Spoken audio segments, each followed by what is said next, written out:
Hey everybody, BlastCapBadger here. So, to make up for the last video being me very putrid, honestly. Look, okay?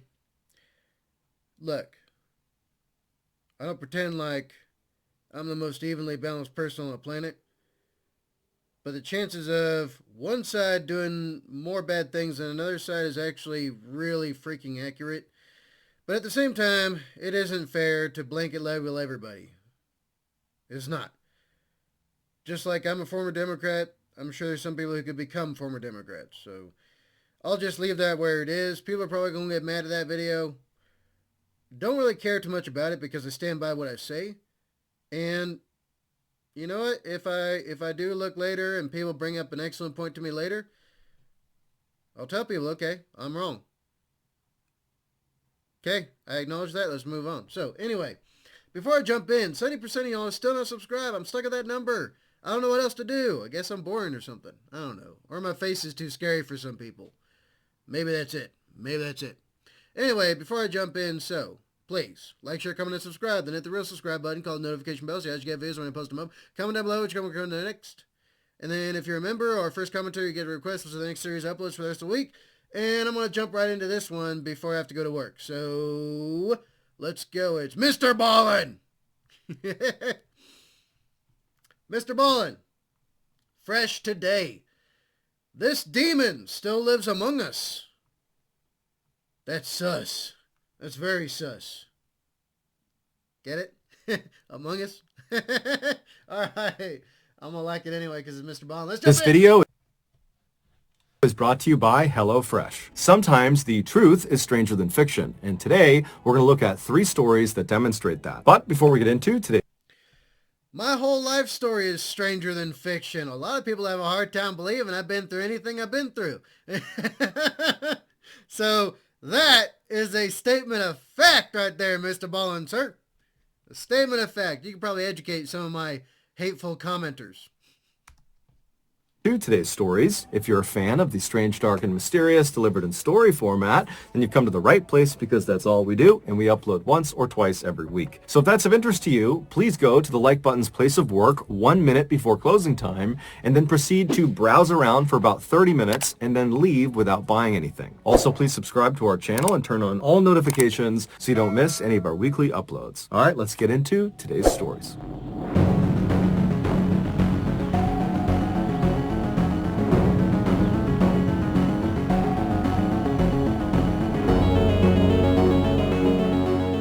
In 1950, Love Mr. Ballin's intro. I don't care if you don't. I do. 31-year-old Larry Bader was living with his wife, Mary Lou, and their 3 kids in Akron, Ohio. Larry was a good father and good husband, but he was a terrible businessman. Over the past several years, he had launched several new business ventures, and they had all failed, throwing the family into fairly significant debt. And so, Bub, some of the biggest problems ever, some of the worst things ever, are over finances. Is that foreshadowing that we hear? Oh, buddy. Oh, give me a second. I'm getting a call. And so even though Larry desperately wanted to be an entrepreneur and eventually start a quality business, they didn't have the money to do that. And so he had to just take some job in order to pay the bills. And so the job he got was a cookware salesman for a local company, and it did pay the bills, but it did not make Larry happy. And so on the weekends when Larry was not working, and if it was okay with his wife, he would basically just disappear and go fishing on Lake Erie, which is about an hour north of where they lived. And that was his way of kind of disconnecting from reality and kind of disconnecting from his somewhat crappy life. And so on Friday, March 15th, Larry approached his wife and said, hey, I'd like to head up to Lake Erie and go fishing for the weekend. And she would tell him, I got the kids, it's fine, you can go do that, but I heard the weather was going to be really bad. Are you sure that's such a good idea? And Larry would tell her, you know what, don't worry about it. These storms, they always hype them up. They're never a big deal. I'll be fine. And so he kissed his wife, he kissed his kids, he grabbed his stuff, he hopped in his truck, and he left and headed up to Lake Erie. That night, Lake Erie was hit with a massive thunderstorm, way bigger than the one that the news was predicting. And then the following morning, the Coast Guard discovered Larry's boat floating floating around on Lake Erie. There was minor damage to it, and it was missing an oar, and it was missing Larry. Larry was nowhere to be found. And so a search was launched for Larry, but he was never found, and he was eventually declared dead. And so even though the family did not have Larry's body, they would hold a funeral for him, and his wife was able to actually cash his life insurance policy, which was enough to pay for her and the kids. 8 years later, in 1965, Larry Bader's niece, a 21-year-old woman named Suzanne Peka, was in Chicago at a sporting goods show with a friend of hers. And as they're walking through the different exhibits, looking at different sporting goods equipment, they noticed over on the side of the building, there was a fairly large group of people gathered around this one particular exhibit. And so she and her friend she was with walked over to this group, and they kind of pushed their way through. And in the middle of this group was this man with an eye patch and a big mustache doing an archery demonstration. Basically, he was shooting arrows into a target about 30 feet away. And so Suzanne and her friend just kind of watched this guy for a couple of minutes, and very quickly they could see why he was attracting this big crowd, because he was just an incredible archer. He was hitting the bullseye over and over and over again. But as they continued to watch this guy, Suzanne's friend started to notice something unique about him. And he eventually turned to Suzanne and said, "Hey, doesn't this guy look exactly like your uncle who went missing on Lake Erie?" And Suzanne was kind of surprised to hear him talking about her missing uncle, but she turned and looked at this guy, and all of a sudden she saw it too. He was a spitting image of Larry Bader, her uncle, although this guy had an eye patch and a mustache, but even with that, he looked exactly like Larry. And as Suzanne is watching him, she's thinking, Larry was known for being this incredible archer, and here this guy is who looks just like him, and he's an incredible archer. And so could it be Larry, got thrown off his boat, hit his head, and has amnesia or something? So much speculation, y'all. Bub. Ooh, that probably could have caused some other mental problems as well besides amnesia. Like switching someone's personality all the way 180 degrees. That's been known to happen. Hell, it's happened to me. It happened to me.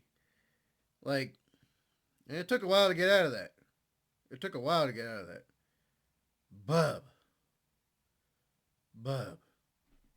And so after this demonstration was over, Suzanne and the friend ran over to this guy with the eye patch on, and Suzanne says to him, "Hey, I know this sounds totally crazy, but you look exactly like my uncle, Larry Bader, who went missing on Lake Erie 8 years ago." And so the guy, he hears her and he kind of smiles and says, "I'm sorry, I don't know Larry Bader. My name is John Johnson. People call me Fritz. I'm sorry, I don't know who your uncle is. I can't help you." But Suzanne, as she stood there staring at this guy, she was becoming more and more convinced this was Larry Bader, despite the fact this guy is saying he is not Larry Bader. And so she says to him, "No, you are Larry Bader. I'm positive you're my uncle." Now at this, Fritz would be polite but firm, and he would reiterate that, "Look, I'm not your uncle. I don't know who Larry Bader is. I don't go to Lake Erie. I just don't understand why you think I'm him.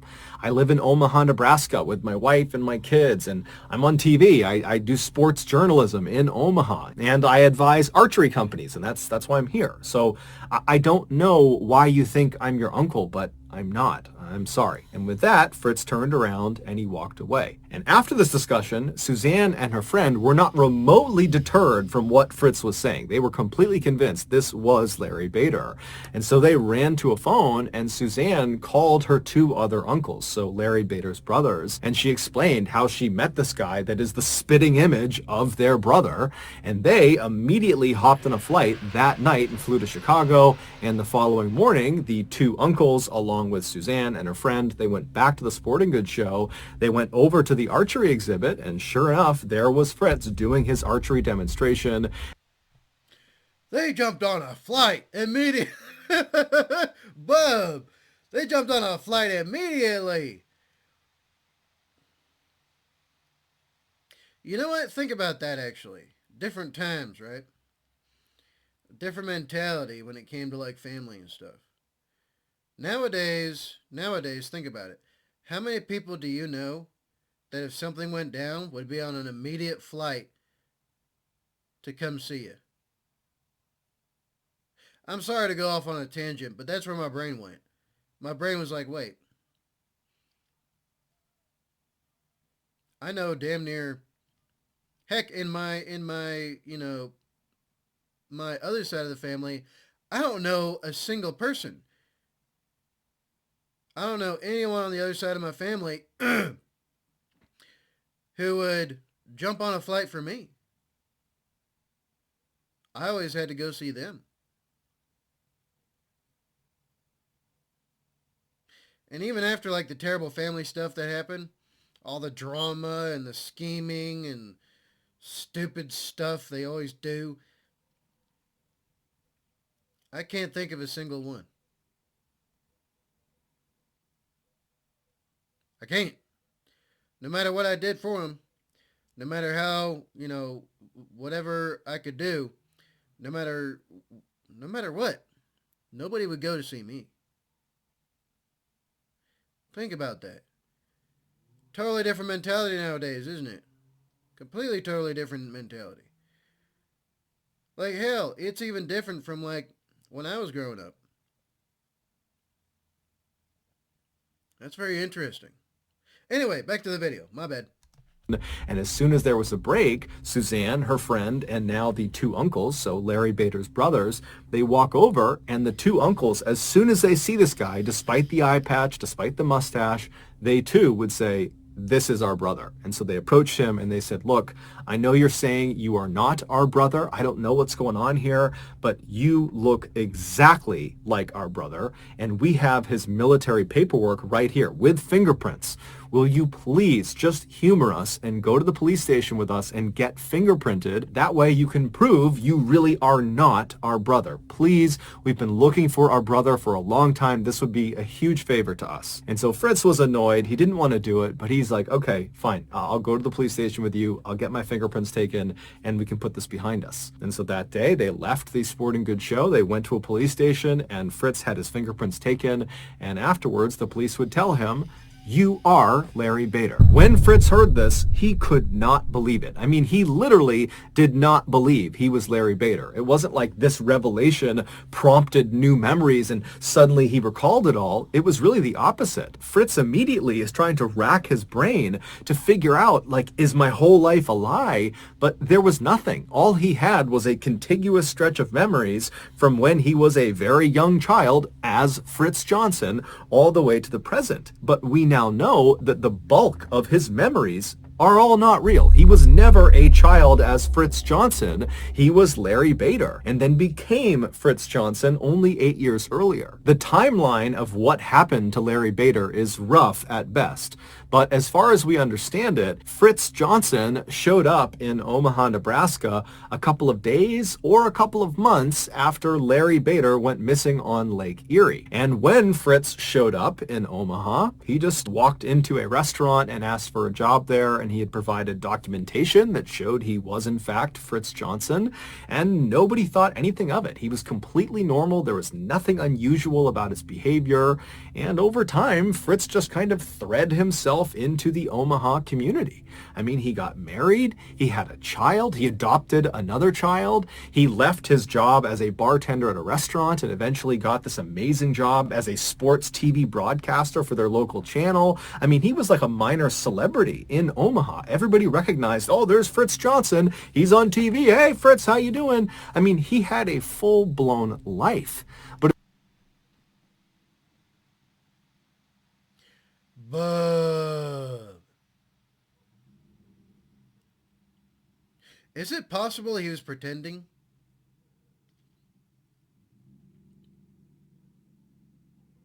Is it possible that, like, he wanted to escape the debt and, not have his family, like, caught up in the debt and stuff?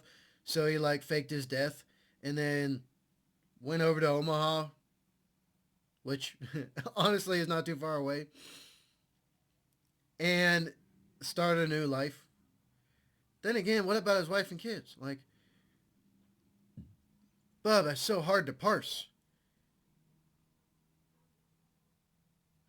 Or Or, hear me out here. This might sound crazier than usual crazy me. Completely unbalanced, me. What if when he had, like, the accident on Lake Erie, where he, like, knocked his head and lost memory, what if he was, like, in some kind of comatose state for a short while, where he, like, lived this entire alternate life and then ended up in Omaha? And he just got the papers like, hey, I lost my papers. I don't know where to find them. I need to establish, my identity and stuff. Crazier things have happened. But as soon as the news broke that he was not Fritz Johnson, he was Larry Bader, right away, the TV station he worked for fired him. His second wife left him because in reality, he actually was still legally married to his first wife. And so his marriage to his second wife was never actually real to begin with. And so she leaves him. And then also because Larry Bader was no longer dead, the insurance company that had paid out all that money to his first wife as part of his life insurance policy, they demanded that he repay them. And throughout all this drama of Fritz finding out he's Larry Bader, Fritz continued to say he was not Larry Bader, that this was all a big mistake. He just could not understand how this could have happened. None of it made sense. And so eventually a team of experts, doctors, psychologists, you name it, they came out to Omaha and they ran Fritz, aka Larry Bader, through a battery of tests over almost 2 weeks. And at the end of all their testing, they concluded that, one, Fritz definitely is Larry Bader. So there's no debate there. He is Larry Bader. And two, he is almost certainly suffering from an extreme case of amnesia, which is memory loss. But the doctors and experts had no idea how he developed this case of amnesia. And of course, Fritz, he too had no idea how he developed this case of amnesia. And it's unlikely we'll ever get any more clarity on exactly what happened to Larry Bader / Fritz, because unfortunately, just 1 year after it was discovered Fritz was Larry Bader, Fritz would die. He had cancer in one of his eyes, and that was actually why he wore that eye patch, and the cancer had come back and it took his life. Today, his case is considered to be one of the most believable and baffling cases of amnesia on record. Before we get into our next story, I want to talk to you about today's sponsor, HelloFresh. Back during the beginning of the pandemic, we were not able to get groceries or have food delivered to our house. And so before long, we were down to eating just the diet Cheetos and pickled licorice. And as I was eating my 77th bag, I apologize, Mr. Ballen. I really do, but I gotta get through the ad because unfortunately, I don't have too much time. I gotta go to work after this. just outside of the popular tourist town of Amaga in northern Colombia lies this thick green jungle. And if you know where to look, there is actually a walking path that leads you from Amaga deep into this jungle. And if you keep going, it will bring you all the way to this terrifying, enormous old railroad bridge that spans this huge ravine. Now, this bridge is no longer used by trains. It's been decommissioned. However, since its decommissioning, there's actually been, ironically, more traffic on this bridge, although it is the foot traffic variety. People come out to this bridge to go bungee jumping. Bungee jumping is a thrill-seeking activity where people will leap off of high places, like this bridge, and they'll jump with an elastic rope tied to their ankles. And so this rope has been very carefully measured so that when it is fully stretched all the way out, it ensures whoever has jumped will still not impact the ground. Back in early July of 2021, a 25-year-old Colombian lawyer named Yesenia Gomez, who lived about an hour north of Amaga in the larger... Why is it always the pretty ones? Why? Just why?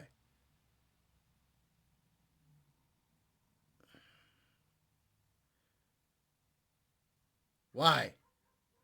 Why, nature? Why must you do this? I have a feeling I know exactly where this is going to go.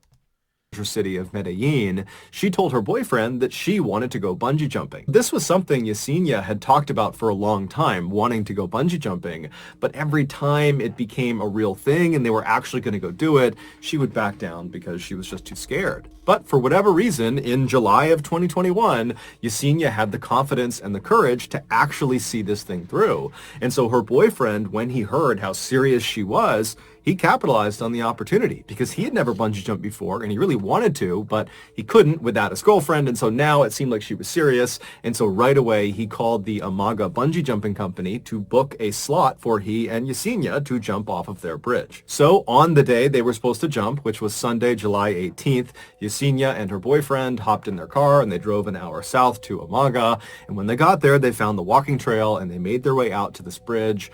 And when they get out to this bridge, they are amazed at the number of people who were already in line on this bridge waiting to jump off of it. They knew this was a popular spot, but perhaps they didn't realize just how popular it was. And so Yesenia and her boyfriend, they get in line behind the nearly 100 other jumpers ahead of them, and they proceed to wait.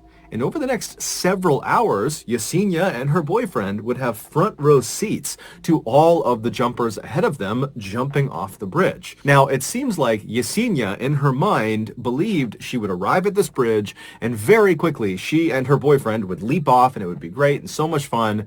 But now they've been forced to wait for a really long time. And this whole time, they're watching other people jump.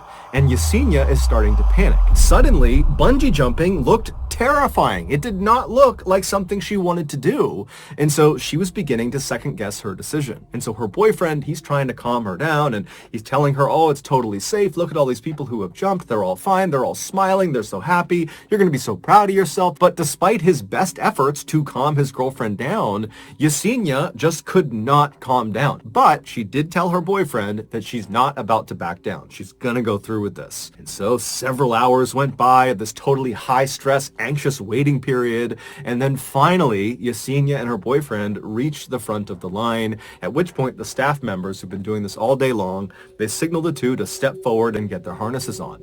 And so Yesenia and her boyfriend, they make their way to the edge of the platform. So they're looking out over this ravine and the staff members are putting on their harnesses and getting them ready. And the whole time, Yesenia, she's starting to get tunnel vision. Her heart is racing. She's totally panicked. She doesn't think this is fun at all. She just wants to get this over with. And then at some point, one of the staff members finally says, okay, jump. And so Yesenia jumps. Except it would turn out Yesenia had made a mistake.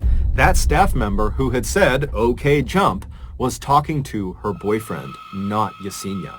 However, Yesenia, in her totally panicked state, had just not understood and had leapt, believing they were telling her to jump. However,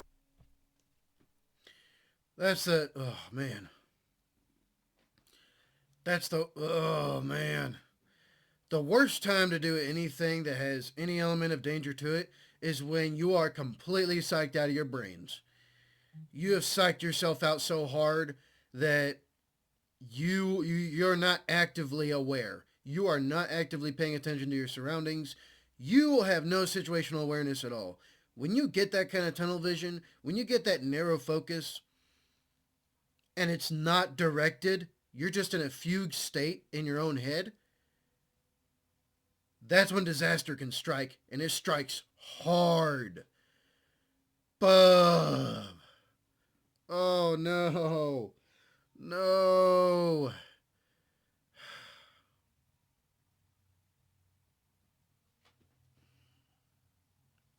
Look, y'all, don't ever compromise in safety and security.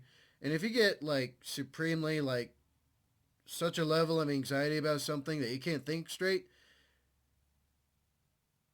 by default, you should immediately stop whatever it is you're going to do and go somewhere else until you've calmed yourself down.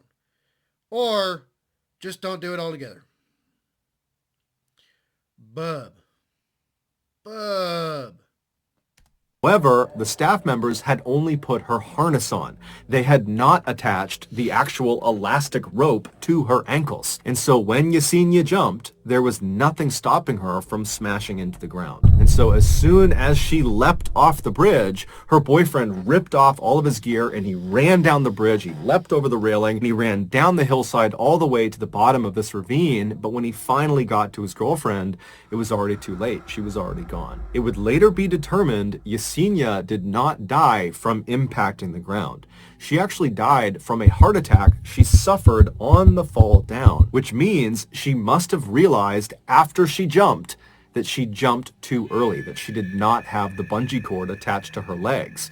And so literally the fear of what was about to happen to her killed her.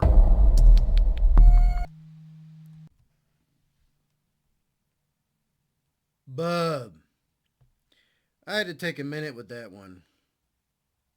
Bub. No.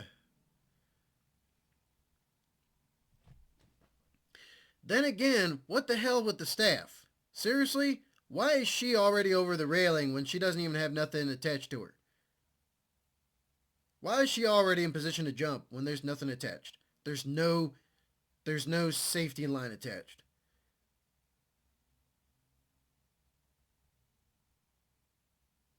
That's part negligence on the staff. Somebody seriously messed up. Because they allowed someone who's not actively participating at that point in time, who is not completely set up, they allowed them to be in a jumping position.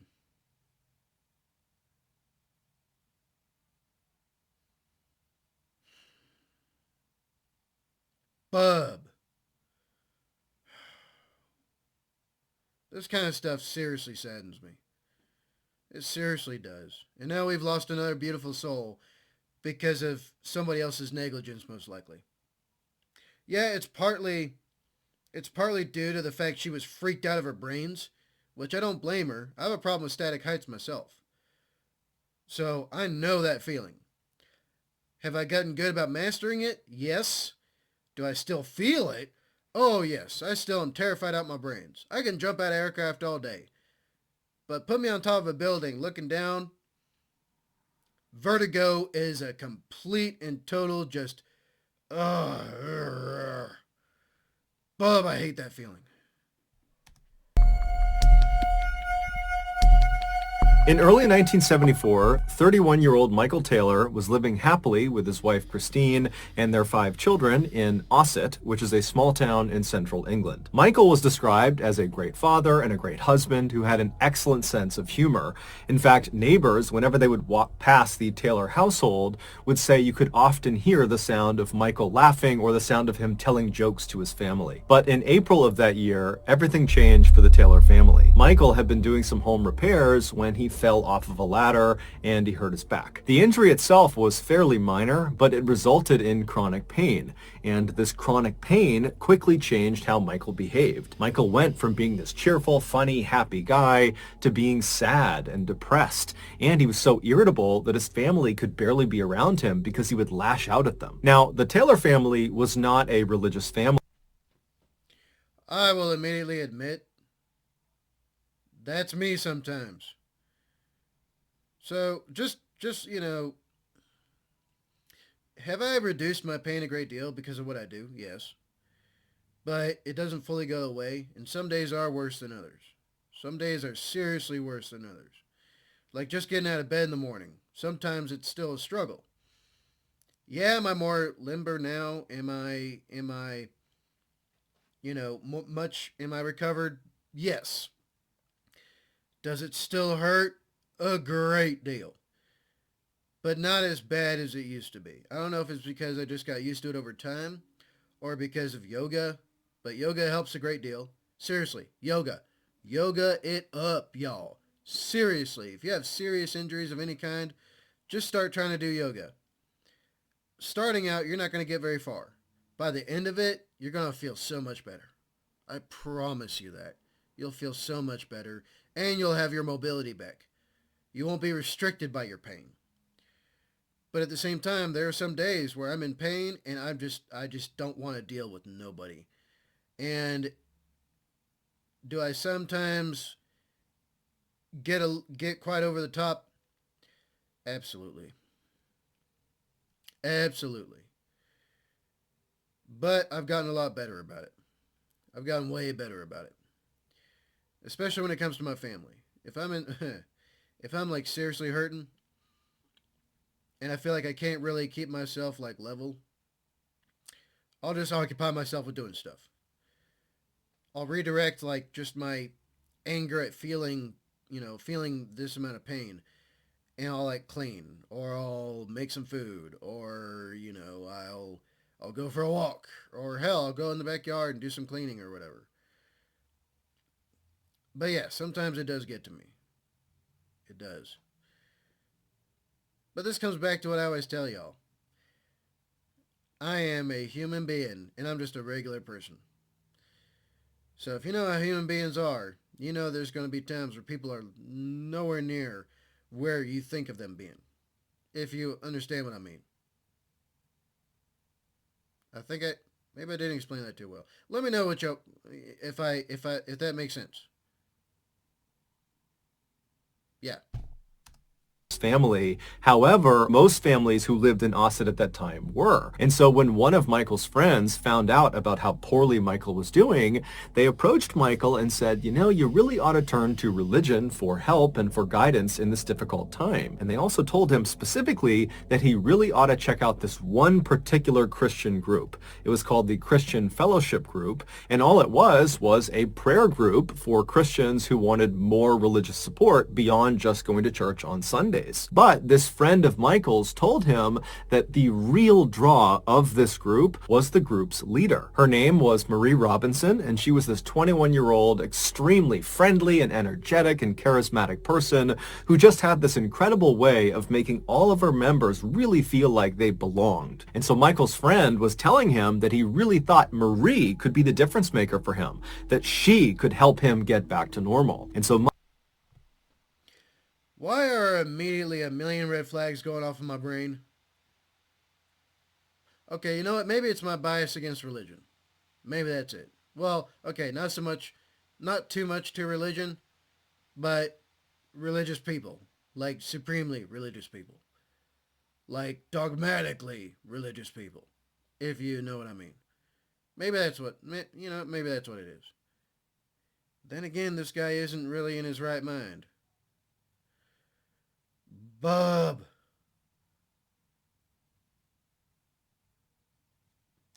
And so Michael, he trusted this friend, and he really didn't have much to lose at this point. He was already at rock bottom, and so he agrees to go check this group out. So on September 12th of that year, Michael makes his way to the church where this fellowship group is held. He goes inside and he makes his way to one of the back rooms in the church. And when he goes inside, he sees there's a ring of people sitting in a circle, about 20 people. And as soon as they see Michael coming in the room, they all stand up and they open their arms up and they say, "Come on, come sit down with us. Welcome to the group." And then the woman who had to be Marie, she stands up and she looks at Michael, huge smile on her face, and she encourages him to come over and sit right next to me. "Welcome. We'd love to have you join our group." And so Michael, for the first time in ages, is smiling as he strides across the room and sits down right next to Marie. And then as Marie began to lead the group in prayer, Michael did not feel his chronic pain. He just felt happy again. But when the meeting was over and Michael went back home again, the pain and depression came flooding back. It was like the only place he could be happy was inside of the church at this fellowship group. And so over the next couple of weeks, Michael completely prioritized this group. He went to all of their meetings, and over the course of these couple of weeks, Michael became very close with Marie, and apparently Marie became very close with Michael, to the point where the two of them would stay after the meetings were over, and just those two would sequester themselves in quiet prayer. No one knew what they did in there, but it just seemed like they were developing a real relationship. And in fact, many people in this group suspected they were having an affair. And before long, the rumors in the church had spread outside and were all over Osset. And then before long, Christine, Michael's wife, was hearing from a friend or a neighbor that apparently Michael was having an affair with Marie. Now,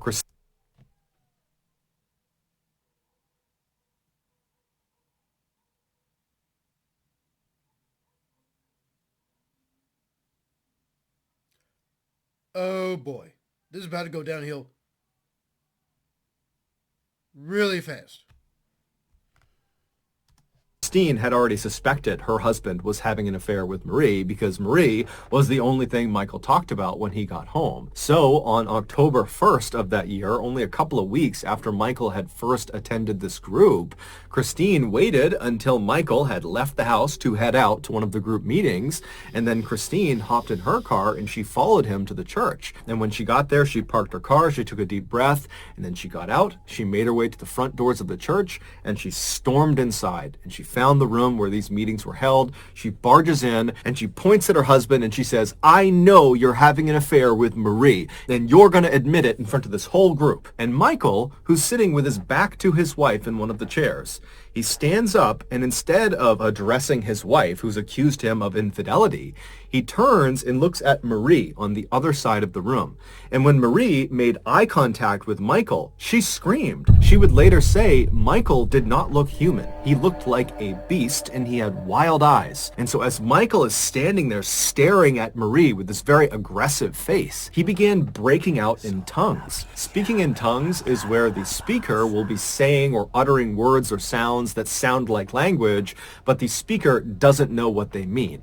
The idea is some entity has come inside of their body, and this entity is dictating their speech. And so Michael is broken out in tongues. He's barking these words and sounds at Marie, and everyone inside of the room has no idea what to make of this. Everything has happened so suddenly, and it's so surprising. You have the wife suddenly coming in and aggressively accusing her husband of cheating, and Michael is not responding to it, and he's acting totally crazy. And then before anyone can do anything, Michael goes from just barking in strange languages at Marie to suddenly rushing across the room as if he's going to attack her.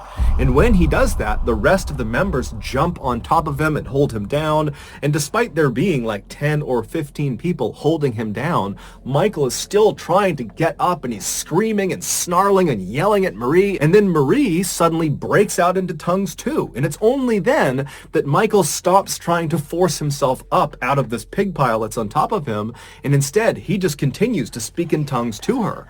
And so the two of them are looking at each other, speaking in tongues, and the rest of the group is just totally dumbfounded, and so they just begin praying. And then after about an hour, Michael just collapses. It's like he went unconscious.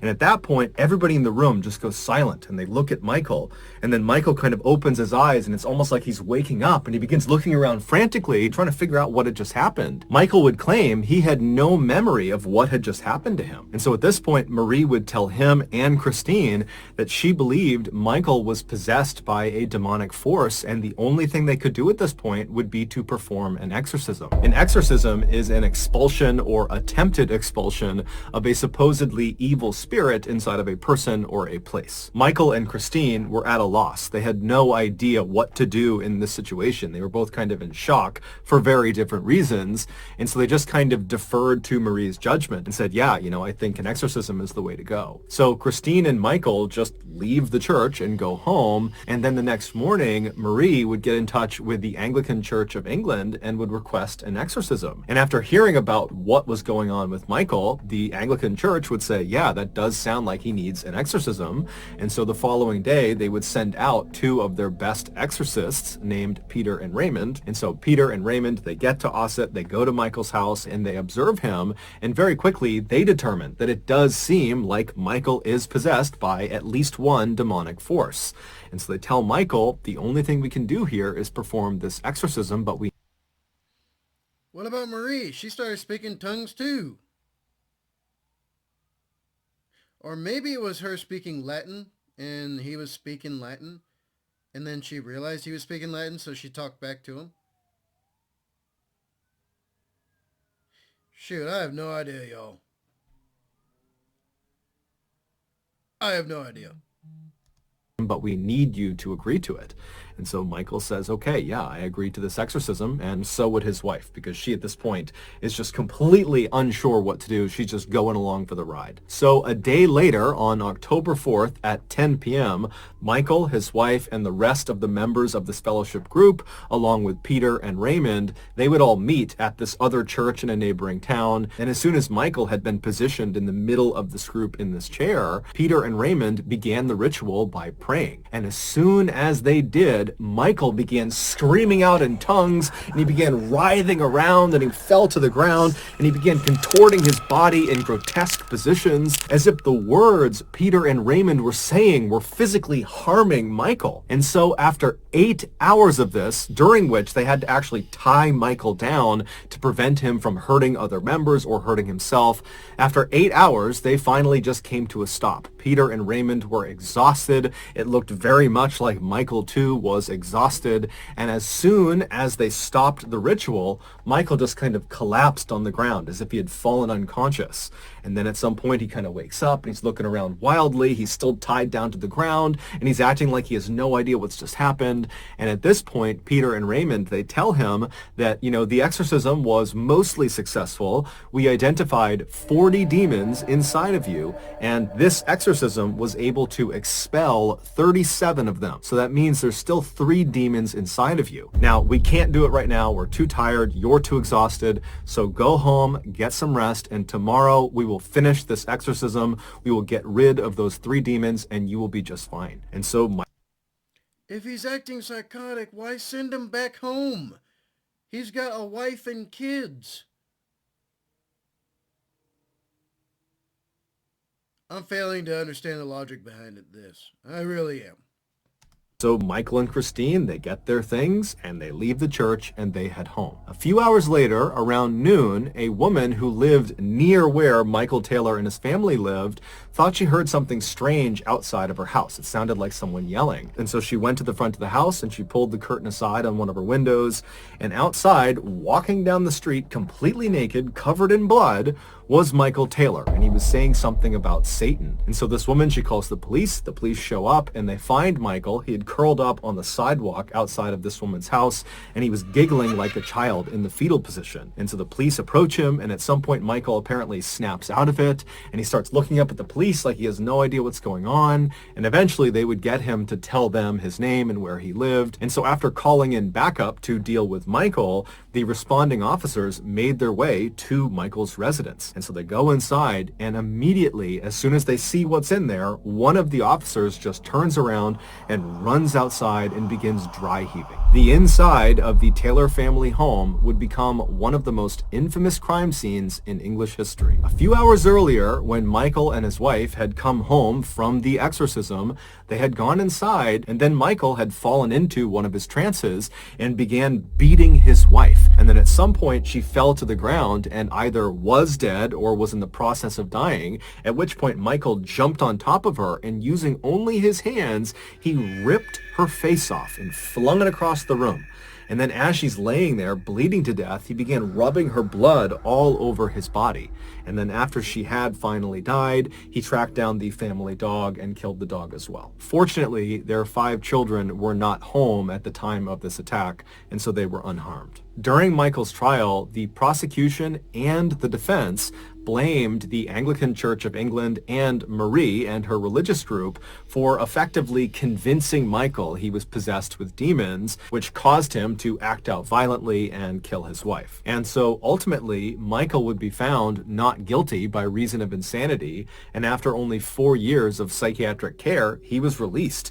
And today, he is still living free in Ossett. But despite the legal outcomes of this case, there are many people, both religious and not religious, who believe the Michael Taylor case is one of the only true demonic possession cases in modern history. Also, just to close the loop, we don't know for sure if Michael and Marie were having an affair, but it is assumed they were. And so that's going to do it, guys. If you found the secret in today's episode, let us know in the comments section what it is and where you found it. So give us the timestamp. And if you're the first to do that, we'll pin you at the top of the comments section. If you got something out of today's episode and you haven't done this already, please go to the like button's place of work 1 minute before closing time and then proceed to browse around for about 30 minutes and then leave without buying anything. Also, please subscribe to our channel and turn on all notifications so you don't miss any of our weekly 1 or 2 video uploads. We are now selling merchandise like flannels and hats and sweatshirts and all sorts of stuff. If you're interested, go to shopmrballen.com.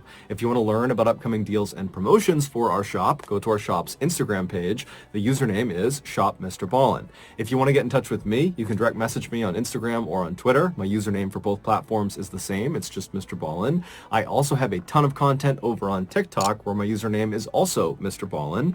We also have a second YouTube channel just called Mr. Ballen Shorts where we post random short videos and lost episodes. We also have a Facebook page just called Mr. Ballen where we post condensed versions of the longer episodes you see on YouTube. If you have a story suggestion, please submit it to our subreddit just called Mr. Ballen. It's linked in the description below. So whether I see you on Instagram, Twitter, TikTok, Reddit, YouTube, Facebook, or some combination, just know that I really appreciate your support. And until next time, that's going to do it. See ya. Bub.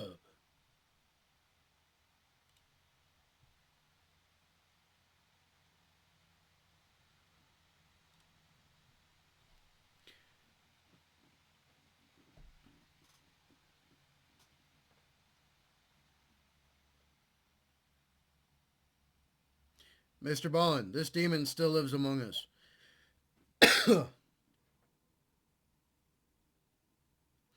Take all of the demonic possession and stuff out of completely out of the equation. The church was negligent. Okay? The people that worked in that church were negligent. And Bub, if he's acting this way, why send him back home?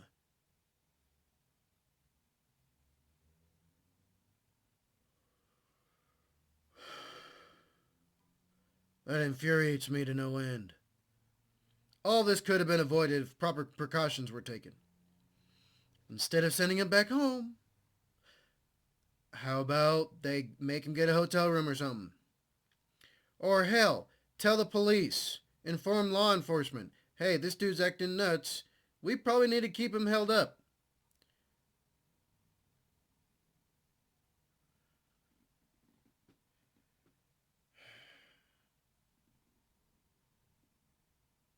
Yet another reason not to like religious people.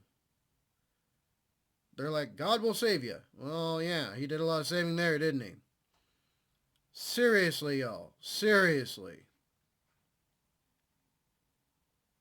Never compromise on safety and security. Ever. Bub. Insanity. Alright, y'all. There we go. There we go. What do y'all think? Y'all let me know. It's not so much the demonic possession stuff that I care about. It's the actions of the people that were involved. Seriously, just supreme negligence. Irresponsibility on all counts. Seriously. But there we go. There we have it, folks. There we go. Alright, y'all know what time it is. You like hearing these cautionary tales? You like hearing about these stories? You like Mr. Ballen? You like me? You like the reaction to it? Then please like, share, comment, and subscribe. Then hit the real subscribe button called notification bell so you get videos when I post them up. Comment down below what you want me to cover next. If you're one of the first commenters or a member of the channel, then yeah, you get to request what's going to be in the next series of uploads whenever I get to them.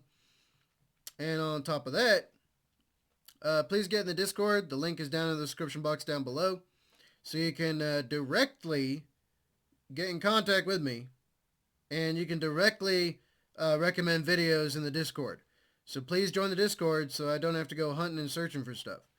So yeah. And then all the other links are down in the description box down below. So if you feel like helping me out or, you know, tracking me down on social media, thank you very much. Seriously. So yeah, be good. Seriously, be good. I know it's hard. I know it's tough. I struggle with it too. That's why I never say that I'm a good man or a good person. I don't consider myself as such. But I try my damnedest. Perfection cannot be achieved, but the pursuit of perfection can only lead to improvement. So yeah, I'll leave it there. Next one should be coming up, you know, in the next day or so, hopefully. We'll see what goes on. So yeah, be safe. Please don't compromise safety and security no matter what's going on. And make a good life for yourselves. Seriously do so. if you make a good life for yourselves first, and you have yourself squared away, then you can start to branch that off to others. So yeah, I'll leave it there, and I will see y'all later.